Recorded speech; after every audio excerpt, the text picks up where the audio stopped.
اور وہی پانی سے وہ بچ سکے. اور جب اللہ تعالیٰ نے حکم دیا کہ زمین سے نکل جا تو وہ پانی ایک دم ڈرائی ہو گیا. آج کل آپ دیکھیں ذرا پانی کے آج کل جو حالات ہیں فلڈ کے ہیں, کتنے کتنے دن پانی کھڑا رہتا ہے اور کتنے کتنے دن سوکھنے میں کتنا ٹائم لگتا ہے. تو یہ اللہ تعالیٰ کی, اسی لیے یہ دعا بہت زیادہ پڑھا کریں کہ اللہ تعالیٰ رحمت کرے. آج کل جو حالات ہے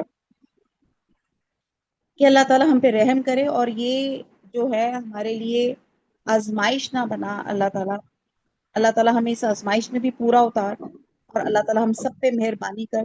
اور جو لوگوں کے گھر متا زمینیں جو اللہ تعالیٰ جو اس عذاب کے اس فلڈ کے شکار ہوئے ہیں, اللہ تعالیٰ بس ان کے لیے بہت آسانی اور عافیت کر دے. آمین ثم آمین. اچھا جی, آیت نمبر, اب یہاں پہ اس 46 میں, اور یہ بھی جتنی بھی ہم نے قوموں کی بات کی, اس سب قوموں کے ایک جیسے جرم تھے اور ان کا انجام. اب ہم نے مورل کیا پک کیا, جس قوم نے بھی اللہ تعالیٰ کے حکم سے سرتابی کی, نافرمانی کی, اکڑ دکھائی, اس کا انجام یہی ہوا کہ وہ تباہ و برباد ہو کر رہی. اور یہ عذاب محض ان کی گرفتاری کے حکم کا درجہ رکھتا تھا تاکہ وہ مزید جرائم نہ کر سکیں. یعنی کہ آپ دیکھیں کہ پوری قوم ہی مٹ گئی. اور پہلی کی بات یہ کہ ایک تو وہ مزید وہ لوگ یہ جرم کر نہ سکیں, اور دوسری اس کی حکمت یہ لگتی ہے کہ دوسرے لوگ ان کے مظالم سے بچ جائیں.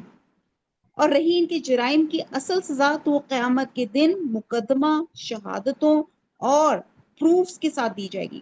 اور یہ تاریخی واقعات, ان کا سبب, ان کا نتیجہ سب کچھ کفار کو سنایا جا رہا ہے تاکہ وہ خود بھی سمجھ جائیں, اور اگر وہ لوگ بھی حق کی مخالفت سے باز نہیں آئیں گے تو ان کا انجام بھی ایسے ہی ہو سکتا ہے. کیونکہ جب یہ قرآن اترا تھا تو مشرقین مکہ کو خطاب کر کے کہا جا رہا تھا, اور آج پوری انسانیت کے لیے یہ ایک ہمارے لیے عبرت ہے کہ یہ قوموں والا کام اگر ہم نے یہ نافرمانی کی تو اللہ تعالیٰ کن کہے گا تو عذاب آ جائے گا. اور پھر اس سے جیسے اپنے پیچھے قوم عاد میں, سمود میں پڑھا, ہم بچ نہ سکیں گے جتنے مرضی ہم اسٹرانگ ہو جائیں, جتنے مرضی ہمارے پاس اکوپمنٹس ہو جائیں, جتنے مرضی وہ سب کچھ ہوتے ہیں. تو بہرحال اللہ سے ہم عافیت مانگتے ہیں, امان مانگتے ہیں. آمین ثم آمین. اور یہ یاد رکھیے کہ کارما ہے, اور یہ کائنات میں جاری ساری ہے. آیت نمبر 47, والسماء, اور آسمان, بنیناہا, بنئی بنایا, نہ ہم نے, ہا اس کو, بی ایدی, ایدی ید کہتے ہاتھوں کو, ہاتھوں کو یا قوت سے, وَإِنَّا, اور بے شک ہم, لَمُوسِعُونَ,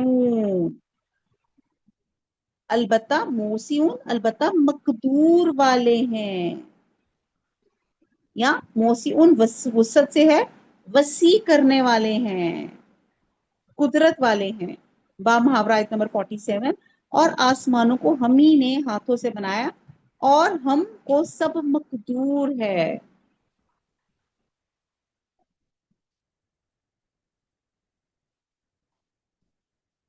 انہی کے کائنات میں بے شمار چیزیں ایسی ہیں جن میں آج تک تخلیق اور توسیع کا عمل جاری ساری ہے, اور آئندہ بھی جاری رہے گا.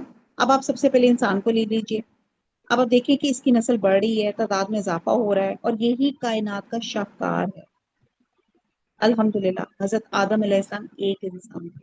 اللہ تعالیٰ نے ایک سے حضرت حوا کو آپ کی پسلی سے پیدا کیا, دو ہوئے, پھر ان سے بنی نو آدم. یعنی کہ آپ دیکھیں کس قدر اللہ تعالیٰ نے مخلوق جو ہے, اللہ تعالیٰ نے انسان کس طرح کے پیدا کیا. آپ دیکھیں کہ ایک ماں باپ, دو ماں باپ ہوتے ہیں, فار ایگزامپل 4 یا 5 بچے ہیں, اور پھر ان 4 اور 5 بچوں کی بھی شادیاں ہوتی ہیں, پھر ان کے آگے سے آف سپرنگز ہوتے ہیں. تو یہ پروگنی, یہ جنریشنز پہ جنریشنز بڑھتی جا رہی ہیں.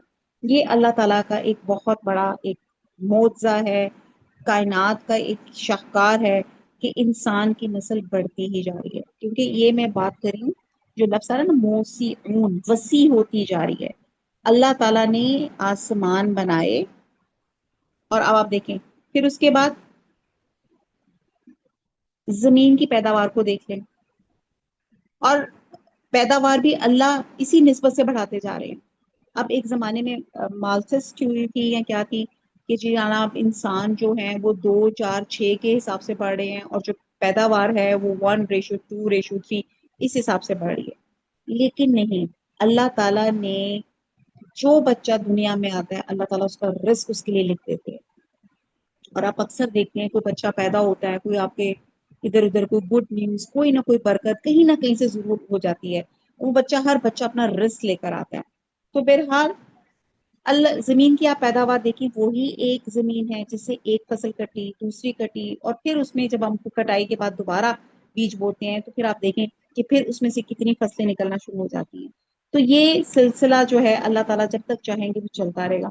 تو آپ دیکھیں کہ زمین کی پیداوار بھی بڑھتی جا رہی ہے۔ اب یہاں پہ اس آیت میں خاص طور پہ آسمان کا ذکر کیا گیا ہے، آسمان کی پیدائش کا بھی یہی حال ہے، اور یہاں آسمان سے مراد پہلا آسمان یا کوئی خاص آسمان نہیں، بلکہ یہاں سما سے مراد قضائے بسیط، جبکہ اس آیت میں جو ہے سما سے مراد جس میں بہت سی گلیکسیز ہیں، آپ دیکھیں گلیکسیز کی تعداد بڑھتی جا رہی ہے، اور آسمان کا دائرہ وسیع تر ہوتا جا رہا ہے۔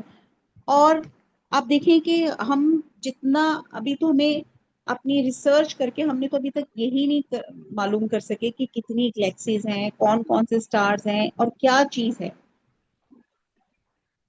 اور انسان جو ہے وہ حیرت میں ہو جاتا ہے کہ اللہ تعالیٰ نے کائنات کو کتنا وسیع بنایا ہے۔ مزید حیرت کی بات ہے کہ اتنی زبردست آج کل کی نئی نئی آپ کی دیکھیں کہ دوربینیں ایجاد ہو گئی ہیں، اور ہم ہر وقت اس چیز کو ریسرچ کرتے رہتے ہیں، اور ہر وقت دیکھتے ہیں کہ سیاروں کے درمیانی فاصلے بھی بڑھ رہے ہیں، اور نئے نئے ستارے بھی مشاہدے میں آ رہے ہیں۔ تو یہ مزید یعنی کہ یہ آپ سوچیں کہ اللہ تعالیٰ یہ آسمان کو بھی وسیع کرتے جا رہے ہیں۔ آیت نمبر 48 اللہ تعالیٰ کہتے ہیں غور و فکر کرو۔ آیت نمبر 47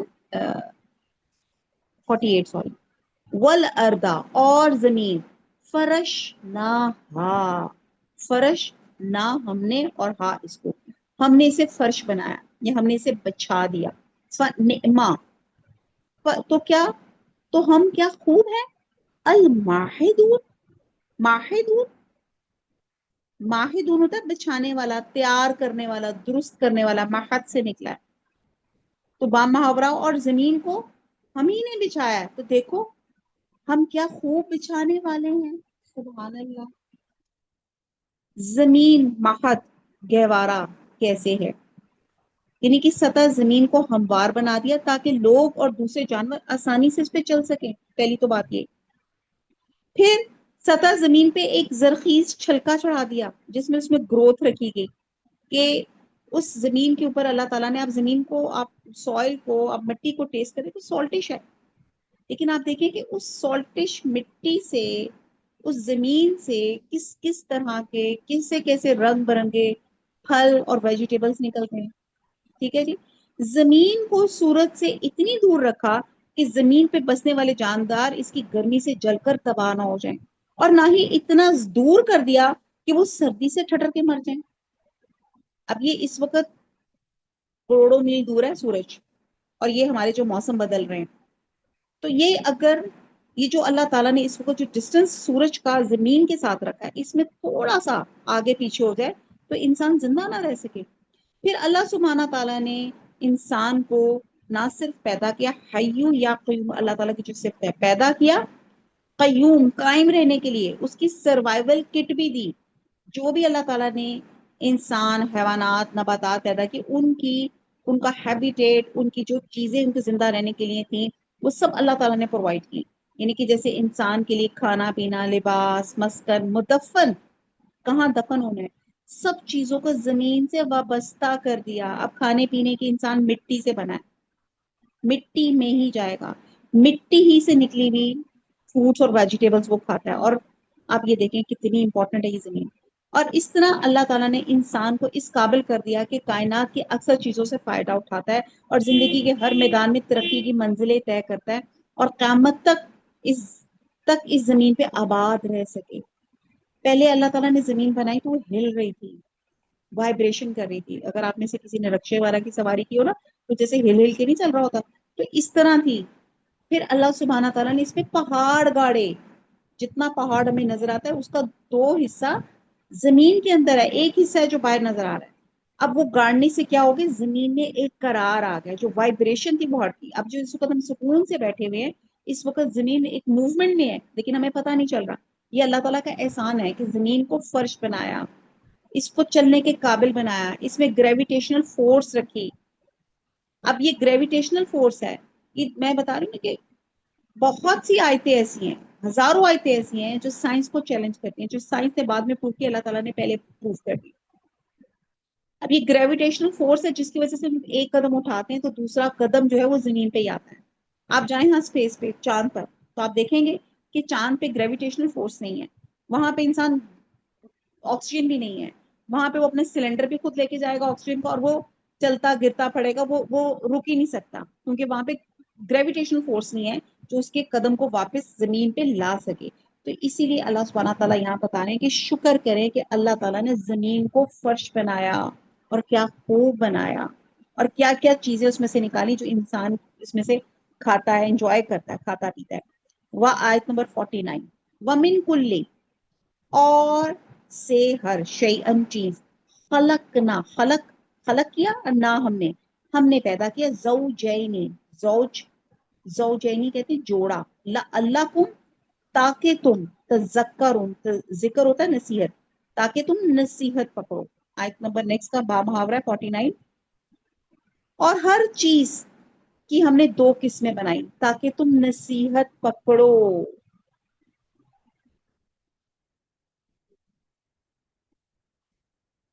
اب اوپر کی آیات میں توحید اور آخرت کے حق میں تاریخی دلائل دینے کے بعد اب ان آیات میں یعنی کہ 47 سے 49 تک پھر توحید اور آخرت کے حق میں آفاقی دلائل دیے جا رہے ہیں۔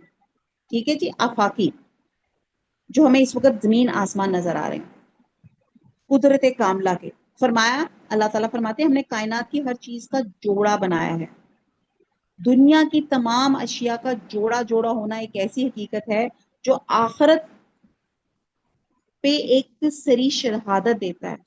تم غور کرو، تمہارے عقل میں یہ چیز آ جائے گی کہ جب دنیا کے ہر چیز کا جوڑا ہے اور کوئی چیز اپنے جوڑے سے ملے بغیر نتیجہ خیز نہیں ہوتی، تو دنیا کی زندگی کے لیے بھی جوڑا ہوگا، اور اس کا جوڑا لازماً آخرت ہے، نہ ہو تو یہ بے نتیجہ ہو جائے۔ آپ کو بات سمجھ میں آئی ہے؟ ہر چیز جوڑا جوڑا آپس میں ملتا ہے تو ہی کچھ نتیجہ بنتا ہے۔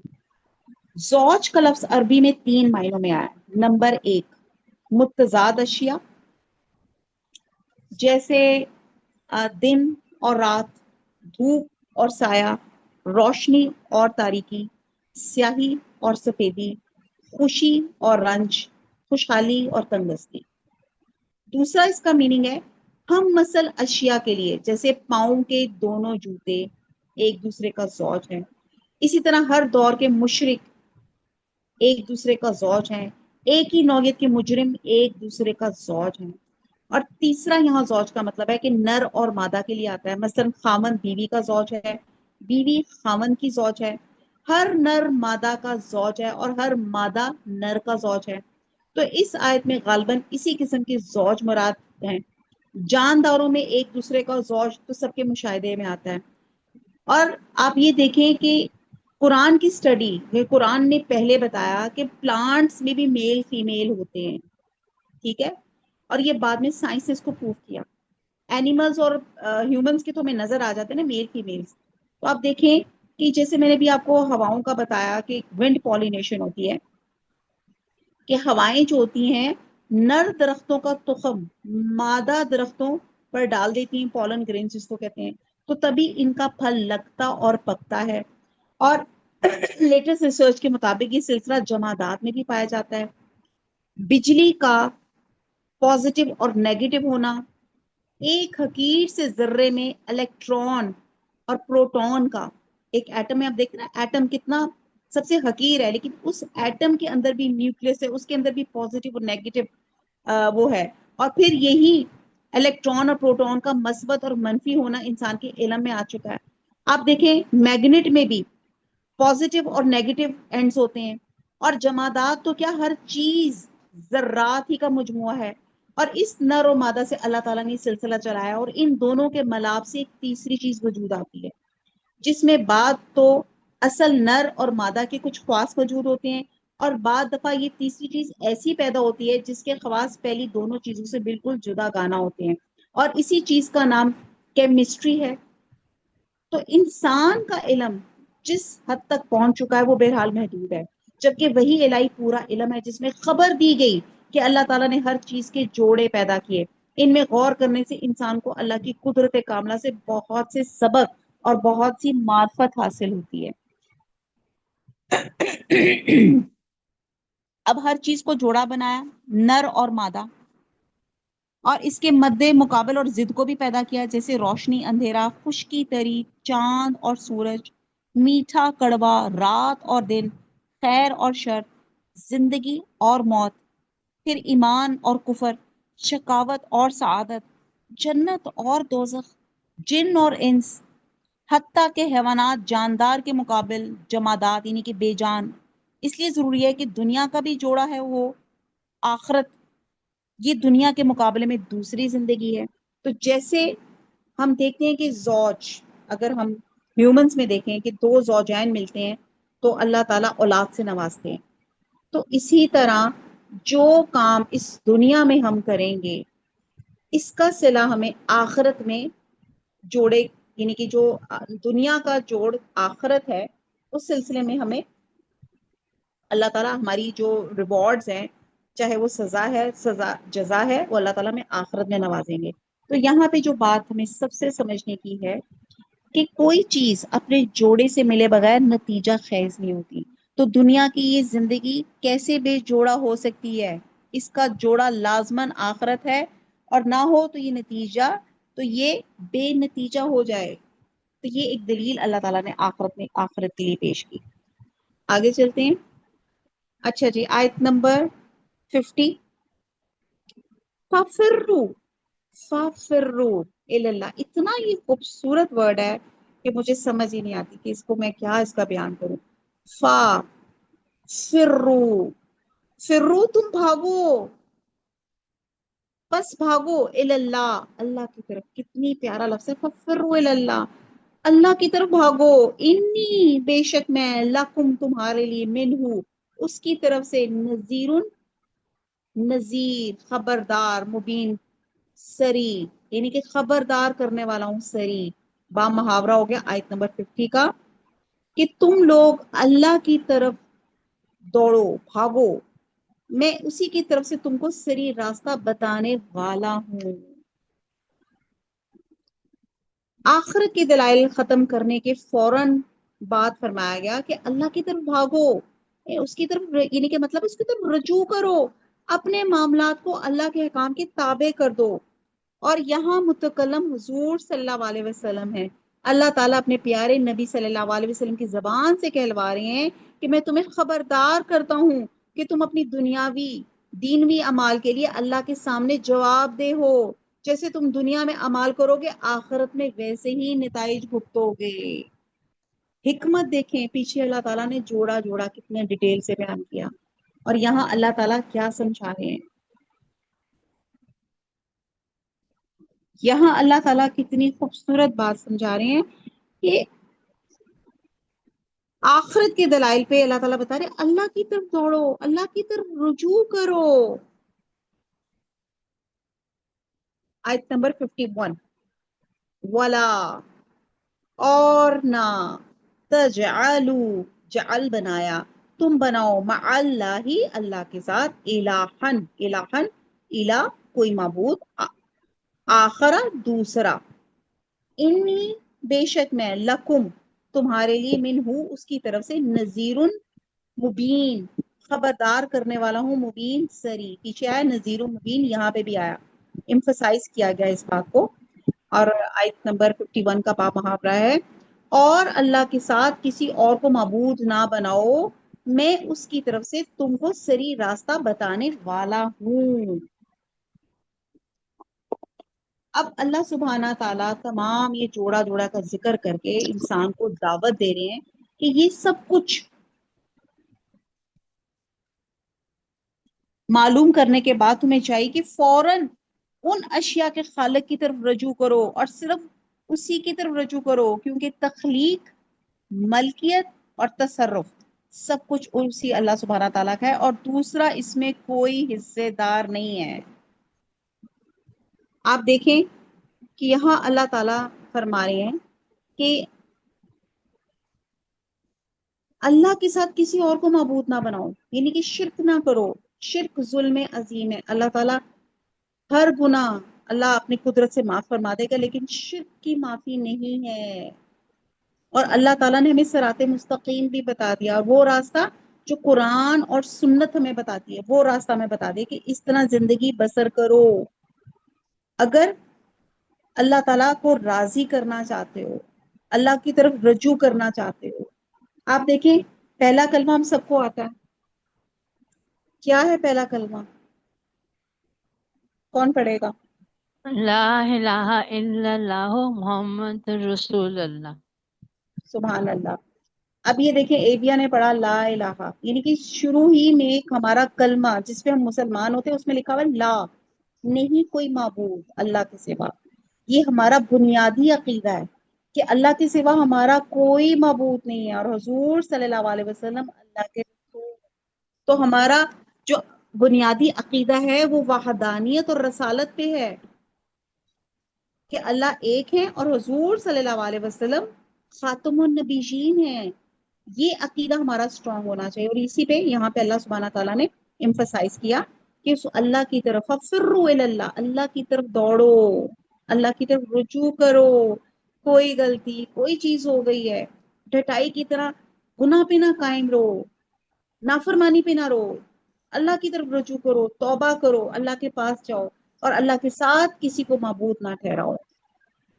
اور اللہ ہی راستہ بتانے والے ہیں جو جنت کی طرف جانے والا۔ آیت نمبر 52، کذالک، اسی طرح، ما آتا، نہیں آیا، الذین، من، ان لوگوں کے پاس جو قبلہم، ان سے پہلے تھے، من رسول، کوئی رسول، الا، مگر، قالو، کہا انہوں نے، ساحرون، جادوگر، او، یا مجنون، یا دیوانہ۔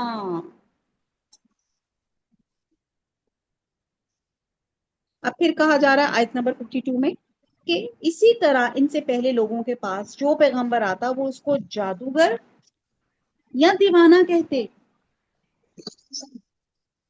ہر نبی کو ساحر اور دیوانہ کہا جاتا تھا، کیونکہ یہ ساحر اور دیوانہ کا جو لقب کفار مکہ کی طرف سے آپ کو دیا گیا، تو آپ اس لقب میں منفرد نہیں، بلکہ پہلی قوموں نے بھی اپنے رسولوں کو انہی القاب سے نوازا تھا۔ ابھی ہم نے پیچھے کس سے پڑھے نا، کیسے کن کو کہا گیا تھا کہ یہ تو حضرت موسیٰ علیہ السلام کا بھی ہم نے پیچھے پڑھا نا، کیا کہا گیا تھا؟ آپ کو دیوانہ کہا گیا، آپ کو جادوگر کہا گیا۔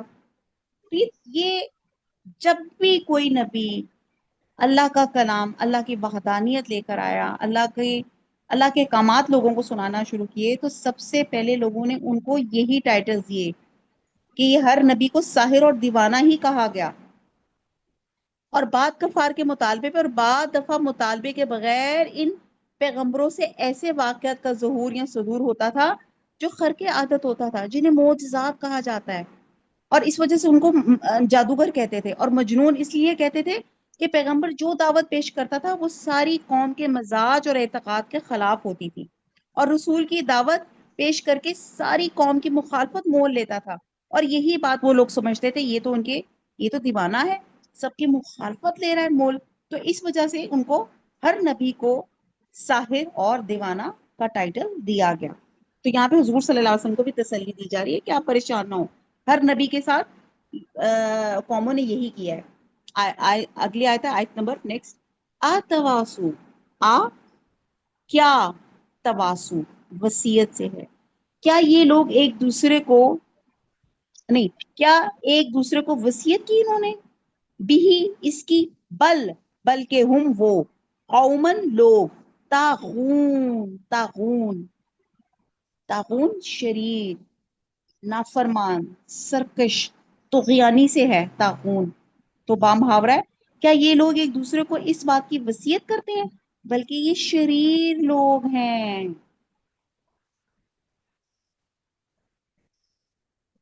اب ان کے کردار کے تسلسل سے بظاہر تو یہ معلوم ہو رہا تھا کہ ہر قوم اپنے بعد میں آنے والی قوم کو یہ وصیت کر کے مرتی رہی کہ اگر تمہارے پاس کوئی رسول آئے تو تم اسے ساحر اور مجنون ہی کہنا. بات یوں نہیں ہے کہ ان قوموں کے درمیان بلکہ بات یہ ہے کہ ایسے سب کافروں میں چند باتیں مشترک طور پہ پائی جاتی ہیں. اور وہ مشترک سب کافروں میں کیا چیز مشترک ہوتی ہے کہ وہ ان کو آبائی دین سے محبت ہوتی ہے، عصبیت سے، پریجوڈس، ہٹ درمی، اکڑ، شریعت کی پابندیوں سے آزادی کی خواہش، جو انہیں اس بات پہ مجبور کرتی ہے کہ پیغمبروں کو ان القاب یا ان جیسے ملتے جلتے القابات سے پکار کر ان کو مذاق اڑائیں. اسے ایک اور بات پتہ چلتی ہے کہ نیکی اور بدی، عدل اور ظلم سے متعلق جو محرکات نفس انسان میں پائے جاتے ہیں، ہر دور میں وہ ایک ہی جیسے رہے ہیں. تبدیلی صرف واقعات میں ہوئی ہے. مثلا جو رکابت حضرت یوسف علیہ السلام کے بھائیوں کو حضرت یوسف علیہ السلام سے تھی، وہ آج بھی بھائیوں میں ویسی پائی جاتی ہے اگرچہ حالات اور واقعات مختلف ہوں. اسی طرح ہر دور کے کافروں کو اپنے انبیاء سے وہ مذاق اڑاتے تھے، ان کو ڈفرنٹ ٹائٹلز دیتے تھے. اگر ان کے حالات اور واقعات مختلف قسم کے بھی تھے لیکن ان کو یہی ٹائٹلز اسی طرح سے ان کا مذاق اڑایا جاتا تھا. تو اسی لیے کہا جا رہا ہے کہ کیا یہ لوگ ایک دوسرے کو اس بات کی وصیت کرتے ہیں کہ ہر ایک قوم دوسری آنے والی قوم کو پچھلی بار کو وصیت کر کے جاتی تھی کہ جو نبی جو اللہ کے بعد آنے کا پیغام دے ان کو اسی طرح مذاق اڑانا ہے، ان کو تنگ کرنا ہے. اس لیے اللہ تعالیٰ نے فرما دیا بل ہم قوم طاغون، یہ سرکش لوگ ہیں. آیت نمبر نیکسٹ ہے 54. فتولا فتولا تو منہ پھیر لیں، انہم ان سے، فما پس نہیں، انتا تجھ کو، بھی ملوم کوئی ملامت.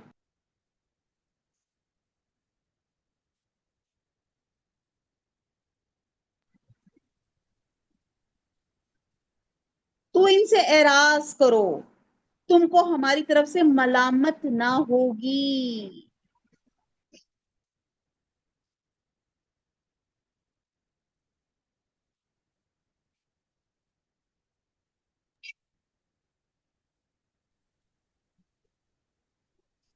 آیت نمبر 54 میں اللہ تعالیٰ اپنے پیارے نبی صلی اللہ علیہ وسلم کو فرما رہے ہیں کہ جو لوگ ضد کرتے ہیں، دعوت حق کو نہیں مانتے، آپ کے ساتھ جھگڑتے ہیں، ان کو ان کے حال پہ چھوڑ دیں.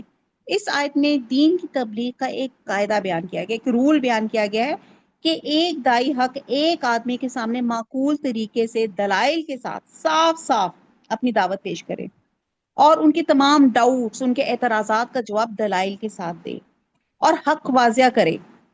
اور حق واضح کرنے کا جو فرض اس کے ذمہ تھا وہ اس سے سبق دوش ہو جاتا ہے، یعنی اگر اس نے یہ کام کر لیا ہے. اور اس کے بعد بھی اگر وہ شخص اپنے عقیدے اور خیالات پہ، یعنی کہ وہ دوسرا شخص جس کو وہ بتا رہا ہے، اسلام سمجھا رہا ہے، لیکن وہ شخص اپنی ضد اور اکڑ کے باوجود ان اپنے خیالات پہ جمع رہتا ہے، تو اس کی کوئی ذمہ داری دائی حق پر عائد نہیں ہوتی. وہ نہیں مانتا تو نہ مانے، اب دائی حق پر کوئی الزام نہیں آئے گا. تو یہ حضور صلی اللہ علیہ وسلم کو ہر وقت فکر ہوتی تھی کہ میری امتی ان سب سمجھ جائیں، اللہ کا پیغام سمجھ جائیں، اسلام لے آئیں. یعنی کہ پیغمبر یا دائی حق کے کرنے کا اصل کام یہ ہے کہ وہ اللہ کا پیغام مسلسل پہنچاتا رہے، ہاں ان کے سامنے مخالف یا ناقدر شناسی بیٹھے ہوں. اس لیے انہیں یہ معلوم نہیں ہوتا کہ انسانی معاشرے کے لاکھوں کروڑوں افراد میں وہ سعید روحیں کہاں ہیں جو اس دعوت کو ماننے کے لیے تیار بیٹھی ہیں اور فقط دعوت کے پہنچنے کا انتظار کر رہی ہیں. اور یہی لوگ اس کی اصل دولت اور سرمایہ ہیں اور انہی کی تلاش اس کا اصل کام ہے. اور ایسے ہی لوگ ان کا دستے راست بنتے ہیں اور اس کے ساتھ مصائب جھیلنے پہ تیار ہو جاتے ہیں. انہی کے اللہ وہ کیا کہتے ہیں نا، قرآن کے 5 حق ہیں. قرآن پر ایمان لایا جائے، اس کو تجوید اور ترتیل سے تلاوت کی جائے، اس کو سمجھا جائے، اور چوتھا کام کیا ہے، اس پہ عمل کیا جائے، اور 5واں کام کیا ہے، اس کو آگے لوگوں تک پہنچایا جائے. تو یہاں پہ حضور صلی اللہ علیہ وسلم کو بھی تسلی تھی کہ آپ کا کام پہنچانا ہے، اگر پہنچنے والا اس پہ عمل نہیں کرتا تو آپ نے اپنا فرض، اپنی ذمہ داری آپ نے پوری کی، آپ نے اللہ کا پیغام اللہ کے بندوں تک پہنچا دیا۔ تو اسی طرح ہماری یہ جو کلاسز کا مقصد ہوتا ہے، ہمارا یہی ہوتا ہے کہ ہم نے اللہ کا پیغام ایک دوسرے کو پہنچانا ہے۔ اب آگے ایک بندہ اس پہ عمل کرتا ہے یہ نہیں کرتا، تو ہر بندے نے اپنے عمل کا حساب اپنا دینا ہے۔ وما علینا الا البلاغ سبحانک اللہم وبحمدک نشہد لا الہ الا انت نستغفرک ونتوب الیک والسلام علیکم ورحمۃ اللہ وبرکاتہ۔ جی کوئی سوال آپ نے کرنا ہے؟ جی کل ہماری سیم 3:30 بجے کلاس ہوگی جو 5 بجے تک جاری رہے گی، ٹھیک ہے جی۔ درمیان میں 9 سے 10 منٹ کی بریک ہوتی ہے، اس میں آپ عصر کی نماز پڑھ لیا کریں، اور ان شاء اللہ تعالیٰ جی کل ملاقات ہوتی ہے۔ اگر آپ سے کوئی سوال ہے تو پلیز چلے ٹھیک جی، ان شاء اللہ جی کل ملاقات ہوتی ہے۔ سبحانک اللہم وبحمدک نشہد لا الہ الا انت نستغفرک ونتوب الیک والسلام علیکم ورحمۃ اللہ وبرکاتہ۔